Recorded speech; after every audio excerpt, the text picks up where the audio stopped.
She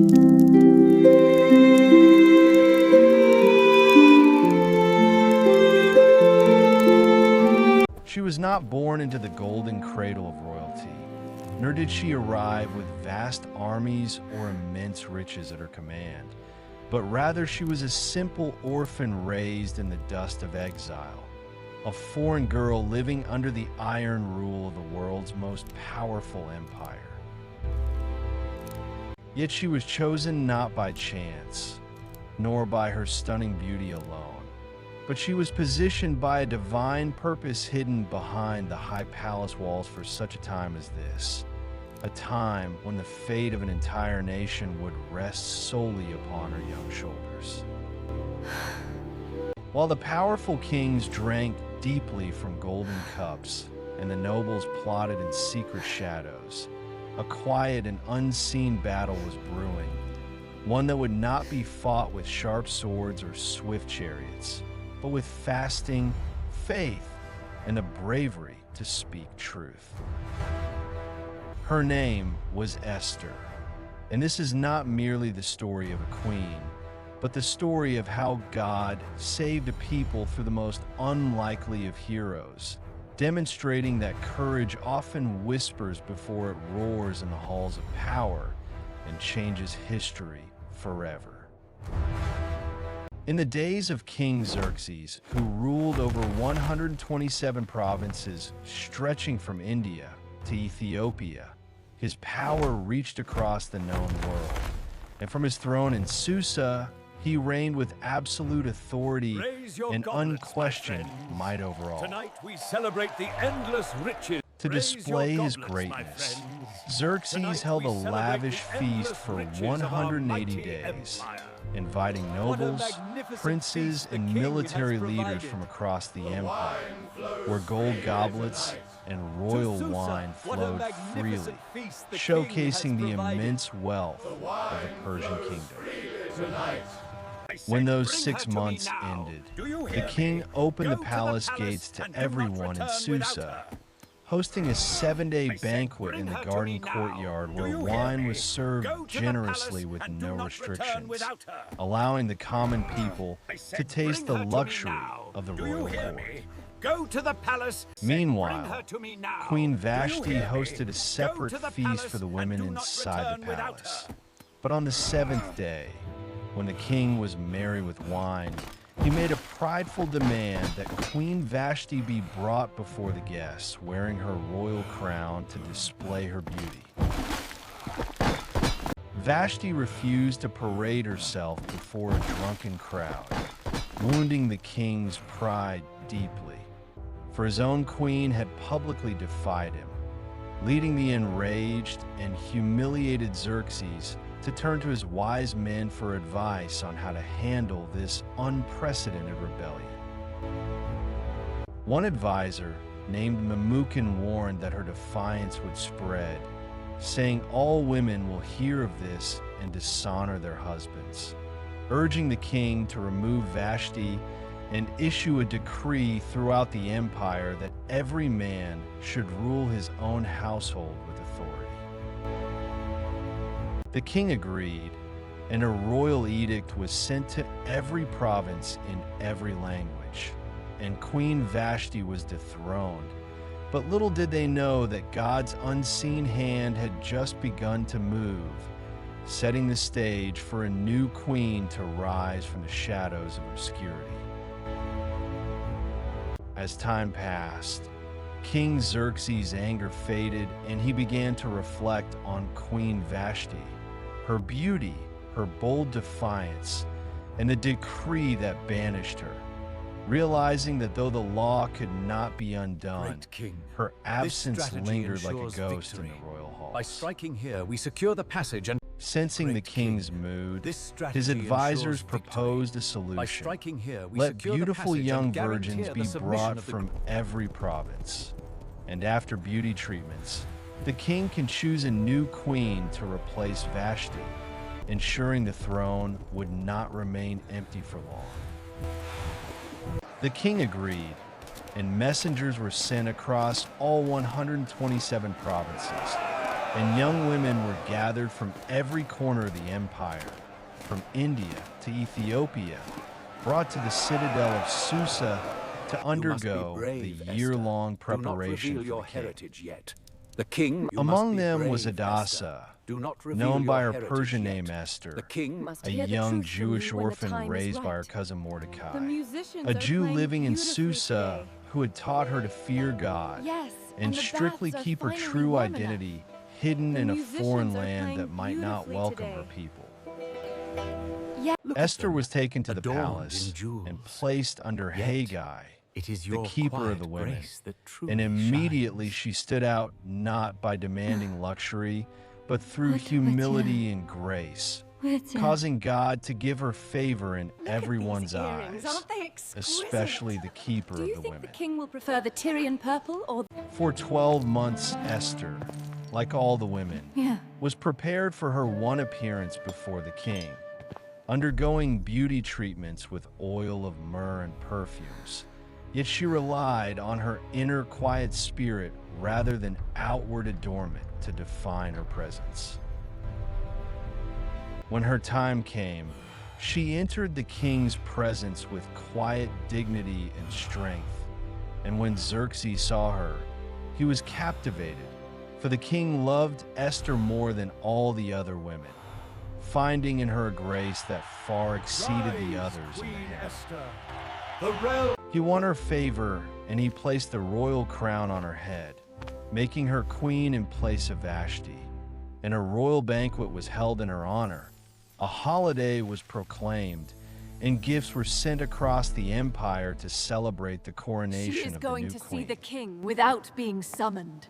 But no one knew she was a Jew, for no one knew God had just placed his servant in the palace not to be served, but to stand in the gap for his people, as Esther continued to live quietly in the king's house, still following the Finest silks from the instructions of east. Mordecai. Fresh spices. Get your grain. Mordecai, meanwhile, spent his days at the king's gate, a place where the city's business was conducted and where royal officials and servants gathered. And though he was no nobleman, God had placed him there with a specific purpose to watch over Esther. One day, as Mordecai sat in his usual place, I saw he them watching the overheard entrance. something We must be chilling. careful. Two of the king's eunuchs, Bigthan and Teresh, who guarded the entrance to the palace, were speaking in hushed, angry tones, Deliver this plotting scroll to to the assassinate throne room without King delay. Xerxes Hurry, in a man, treasonous act. What they intended was treason, the murder of the most powerful man in the world. So Mordecai didn't hesitate and sent word immediately to Queen Esther, who now had direct access to the king, to warn him of the imminent Your danger Majesty, lurking at his A very man door. has conspired to destroy my people. Esther relayed the warning to Xerxes, clearly stating that the information came from Mordecai, and an investigation was launched where the matter was examined thoroughly and the truth was uncovered, proving the two guards were indeed guilty of the conspiracy. They had indeed conspired against the king, and by Persian law the punishment for such betrayal was swift and brutal. They were hanged on the gallows. The king's life was spared, but the moment passed without fanfare or celebration for the man who saved him. Mordecai's role in exposing the plot was recorded in the Book of the Chronicles, a royal record of significant events kept in the king's presence. But strangely, no reward was given, no public honor, no recognition, no title, lot has just a name fallen. quietly inked into The the month records. of Adar, the 13th. After some time, King Xerxes promoted Haman the Agagite to the highest rank among his officials, and all were ordered to bow to him. But Mordecai The date refused to is bow, set for for as a their Jew he would destruction. bow only to God, Your sparking a Majesty's conflict that would glory threaten spans his the entire empire. people. But there are those who defy your will. It Day grieves me after to say day, this, but Haman certain saw elements his within the city are defiance undermining your and authority. burned with We anger. must act And when he decisively for the learned good that of the Mordecai empire. was My a great Jew, king, Haman's Your wisdom hatred grew surpasses deeper, all others. for he didn't This just want to decree punish will secure Mordecai. your legacy He wanted throughout to the destroy empire. all Jews throughout the empire to satisfy his wounded pride. Haman cast lots, called Purim, to choose the day of destruction. Then he approached the king with deceitful words, claiming, "There's a certain people scattered through your provinces who live differently and don't follow your laws," making them a threat to the kingdom. It is impossible! He argued it is not in your interest to tolerate them, and the king agreed, giving Haman his signet ring, and a royal decree was sent to all 127 provinces that on the 13th day of the 12th month, every Jew was to be killed. Hear my sorrow. As the couriers spread the message, Susa fell into confusion and mourning broke out among the Jews. And when Mordecai learned of the decree, he tore his clothes, put on sackcloth and ashes, and wept bitterly in the streets of Susa, crying out in deep anguish. You must Across deliver the these to Mordecai empire, at Jews once. He needs them fasted, desperately. Be mourned, quick and and cried discreet. out I will, as Your their Majesty. destruction had been sealed. Queen Esther, you And when must Esther listen. heard Haman has Mordecai deceived the king, was and in a decree has mourning, been issued she against sent your a people. messenger But I to cannot him go to the to king find out unsummoned. It why. means death. Unaware of Queen the Esther, you death must sentence listen. that had been Haman has passed deceived upon the her king, own and a people. decree has been issued against your people. But I can't. Through the we messenger cannot do this. Mordecai urged The her law to is go clear. before the Anyone king who enters the and king's plead presence for her without people. being called shall But be put Esther to was death. afraid and replied that no one may approach the king without being summoned, for the penalty is death unless he holds out the Go to the golden queen. scepter of mercy. Tell her everything that has happened and beg for us. She explained, "I haven't been called for 30 days, but Mordecai's answer to the messenger was bold.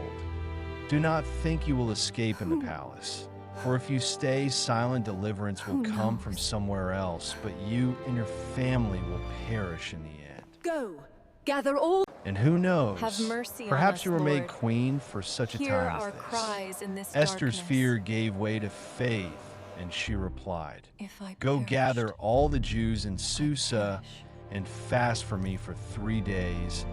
I will go to the king, even if it costs me my life. And if I perish, I perish."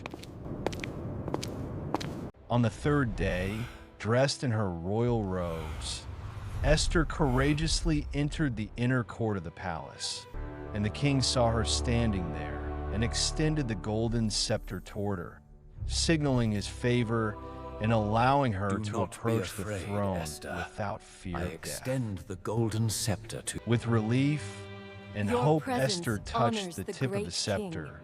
Then the Please, king approach asked the throne. warmly, "What is your Agreed. request, Queen Esther? Your invitation Even up to is half the most kingdom it will charming. be granted." But Esther replied, "If it pleases Your the king, Majesty's continued come to a favor and the banquet health of the I have queen. prepared A for truly you and magnificent Haman." feast, Haman. None compared. The king smiled, intrigued by her invitation, and readily agreed. And both he and Haman attended Esther's banquet. Yet throughout the meal, Esther did not speak of her petition, instead observing the king There closely, is a man, her Your eyes Majesty, searching for the right whose moment to malice speak. threatens not only my life. Go Before the on, meal Haman. Your ended, proposal Esther truly extended another intrigues me. invitation. My king, "Please come again imagine the tomorrow, wealth this will bring and to then Susa." I will share my true request." The king's interest deepened, and Haman's curiosity grew, both eager and uncertain about what Esther's plea might be at the second feast. Get That away. night, I King require nothing Xerxes but lay silence. awake, As you restless wish, my and lord. troubled, for nothing could soothe his mind, not the royal wine, nor the comforts of his palace. So desperate for distraction, he ordered his servants to bring the book of silver the talents from Chronicles, Lydia amount the to official record of the 9,800. kingdom.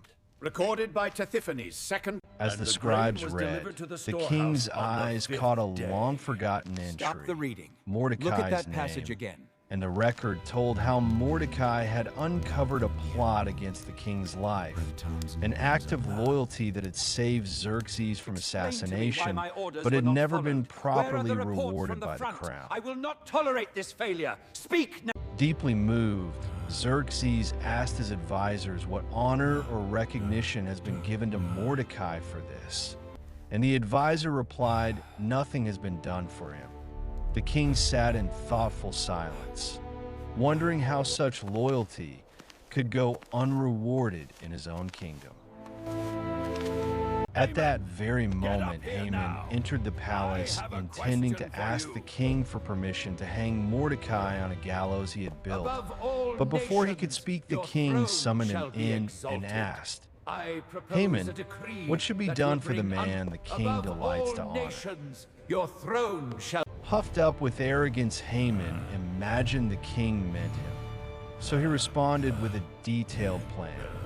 "Let the man be clothed in the king's royal robes, which the king himself has worn, and let a royal crown be placed on his head for all the people to see his glory. Let him be led on the king's own horse through the city streets, and let a noble official ride before him proclaiming, 'This is what is done for the man the king delights to honor.'" The king smiled and said, "Go at once. Do everything you have suggested for Mordecai. Do not neglect anything from Mordecai, the Jew who sits at the king's gate." Haman's face turned pale, his heart pounding with dread, for he was forced to carry out the honor he had planned for himself. But instead it was given to his enemy, whom he wished to destroy. Humbled and bitter, Haman led Mordecai through the city streets, proclaiming his honor just as he had described. And when he returned home, his spirit was crushed, telling his wife and friends everything that had happened. His anger and humiliation cleared all of them. What has the queen done to you? We must... They warned Your him, defeat is inevitable "If unless Mordecai you heed my is of words and Jewish change your origin, you path will not stand immediately." against him. You will surely come to ruin." And so Haman's plot to destroy the Jews grew darker, but his pride had already been wounded by the king's unexpected favor toward the man he hated. important to me. At the second banquet Your Esther had counsel is prepared, important to the me. king and Haman took their troubles seats weigh upon once your again heart? beside the queen, and King Xerxes looked at her intently and asked once more, "What is your request, Queen Esther? Speak, for your wish shall be granted If I even have to found half the favor in kingdom." your sight, O king, let me... With courage and conviction, Esther spoke her heart. "If I have found favor in your sight, O king, and if it pleases you, grant me my life. This is my petition, and spare my people. This is my request, for we have been sold, distressed, I and my people to be destroyed. The We are to be adversary killed and enemy annihilated. is this wicked Had we merely been Haman. sold as slaves and servants, I would have kept silent, for no such distress would justify troubling the king." The king's face darkened in shock and anger as he demanded, "Who is he, and where is the man who would dare?" Esther pointed to Haman, saying, "The adversary and enemy is this wicked man." Enraged beyond measure, King Xerxes rose and left the banquet hall to cool his fury in the garden, while Haman was terrified, seeing the king's I swear I anger meant no and harm. It was a realizing his mistake. plot had been Please, I exposed. beg you, spare my life. In desperation, he fell on the couch where Esther was reclining, clinging to her, pleading for his life. But at that moment, King Xerxes returned suddenly and saw Haman clinging to Esther and shouted, "Will he even assault the queen while I am in the house?" No, let me go. The king's guards seized Haman, and he was swiftly led away and hanged on the very gallows he had prepared for Mordecai. Thus the plans of the wicked were overturned in a single moment, and justice was served, as the trap set for the righteous ensnared the wicked. After Haman was hanged, King Xerxes gave his entire estate to Queen Esther, and she in turn appointed Mordecai over it. The king also removed his signet ring once given to Haman and placed it on Mordecai's The decree hand, has gone out giving to him every royal province, my authority queen. in the Haman's empire. seal is But unmistakable. to annihilate all of them, But the danger wasn't over, for though Haman was dead, his decree remained law. In Persia, a royal edict sealed with the king's ring could not be revoked, not even by the king himself. And the day of destruction against the Jews still loomed on the calendar. Let my life be given me at my... So Esther once again approached the king, this time not for her life, but for the life of her people, pleading, "How can I bear to see disaster fall on my people?" King Xerxes granted permission for a new decree to be written, one that would counter the first one. Mordecai quickly summoned the royal scribes and wrote in the king's name, "The Jews in every city have the right to assemble and defend themselves. They may destroy anyone who attacks them, and take their enemies' goods if needed to ensure their survival and safety." This decree was sent out swiftly to all 127 provinces in every language, sealed with the king's ring, and as it spread, hope was revived. Where there had been mourning now, there was light and gladness in every Jewish home across the vast empire. On the appointed day, the Jews stood united across the empire. With royal protection and newfound courage, they rose up and defeated their enemies. In Susa, 800 attackers were struck down, including Haman's 10 sons, notorious men who had stood by their father. Esther also asked for one more day of defense in Susa, and the king granted it. Across the empire, 75,000 enemies were defeated. Yet again, the Jews took no plunder, for their fight was for survival, not gain, demonstrating their righteousness in battle. It was not a day of greed, it was a day of justice. When the battle was over, the people rested, and what began as a day of dread became a day of victory and celebration, remembered forever as the moment God turned their sorrow into joy and their mourning into dancing. Find out round. To remember their deliverance, the Jews established a yearly celebration called Purim, named after the lots Haman had cast to plan their destruction, now a symbol of God's reversal. Every year on the 14th and 15th of Adar, they would feast and rejoice. Thank you, neighbor.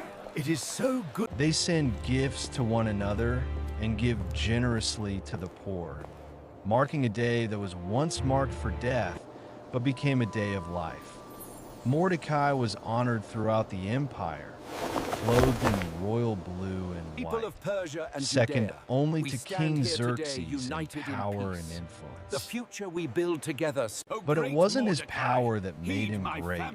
It was his heart.